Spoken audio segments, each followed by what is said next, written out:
doing? I've been invited the last week to do 2 podcasts on breeding, and I've turned them both down because they wanted me to tell them how I do my breedings, and I sort of like told them the same thing both times, that I don't know what's going on about podcasts. There's a lot of that going on now. That never used to happen when I started. But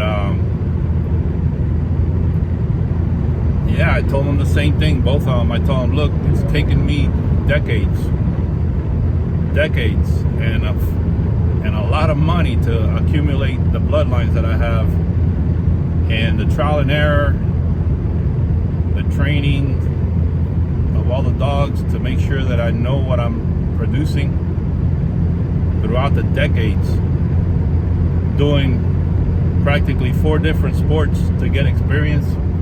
Started off in Schutzen, now IGP, and then I went immediately to the French ring because that was more interesting to me. And then after that, when I was in French ring, I also did Mondio. I certified in all 3 of them as a decoy. NARA, decoy, United States Mondio ring, decoy certified. And then I immediately went to something better, MVBK, and got all into that and trained there for a long time. And at the same time, I was looking at the KMPV, and they're just awesome. The only thing was that there was nothing available to do that. And a lot of time and money for me to be actually giving all that information away for free, because unfortunately this is a business, and I see a lot of people lately been giving away their information for free, which is fine. They can do that. That's their prerogative. They want to do that. I'm not doing that because it's cost me too many years of my life, and too much, and that's the easiest way to make everybody catch up to you right away, giving them free info. So I'm sorry that this, to the 2 guys that asked me, but that's the reason why. I saw some comments on the internet that I didn't like, but that's okay. This is a business. This is I don't do sport no more. I got out of sport a long time ago, and it's a business. I do reality. I don't do sport no more. I do civil unrest, which is detection, apprehension for law enforcement, and personal protection for home and business. And that's cost a lot of money to acquire those bloodlines that can do that, and the training and the experience, and to be able to train the dogs, to be able to house the dogs, and to be in this business. It's to buy the land, the kennel, everything. It's a sacrifice.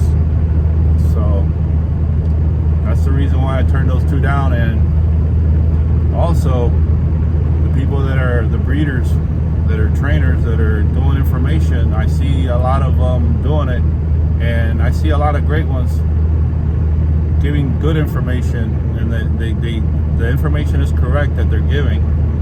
But the only thing that they don't understand is that in this business, there's 4 or 5 different ways that I've seen throughout the decades. What's this? This is December the 4th, 2023. I started in 1977 in December, this month. So it's 46 years I've been doing this. 46 years I've been in the dog training game. And I've seen throughout my time in this game that there's 4 different ways or 5 different ways, depending on what sport you're doing, or if you're doing civil unrest reality, to raise a dog and to train a dog. You use 4 or 5 different techniques in the upbringing of the dog. You just don't use one one style of technique, and the techniques that you use for Schutzhund, which is IGP now, the techniques that you use for French ring, for Mondial ring, are totally different than the ones from Schutzhund or the ones from NVBK. NVBK techniques are totally different in the upbringing of the dog and the making of the dog. And I've seen a lot of different techniques and styles being used in the KMPV. And to be quite honest with you, in all those years of me training dogs, I don't go by what those breeders and trainers say that are doing each sport. I go by what this sees, and what I see is the best outcome, the best end result in the programs. The dog, when it's made, which program, which sport is producing the best, the strongest dogs for reality? They all produce good dogs for their sport, but for reality, that's the business that I'm in. Apprehension, detection, and personal protection. It takes a different type of dog with a different mentality to be able to do that. Okay. And from my experience, what I've seen that produces the best dogs for reality is the KMPV and the NVBK. And what's the difference between the KMPV and the NVBK and IGP, Mondial ring, French ring, and whatever else is the decoy work. The decoy work is done differently. The decoy work is done in a static fashion. Okay?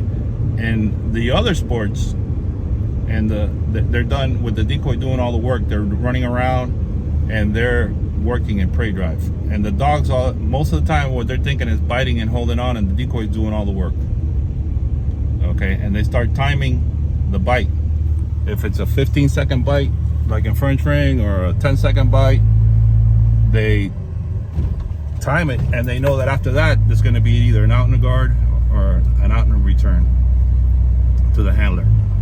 And the dog, all he has to do is hold on and put up with whatever they're giving him. But in KMPV and NVBK, the decoy work is done totally different. It's done in a static fashion. The decoy doesn't move. So what happens? Number one, the dog has to do all the work.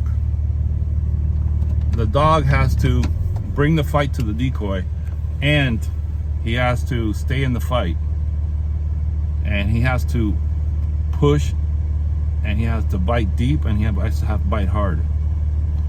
Okay, so right there in the upbringing of the dog, you have two different mentalities.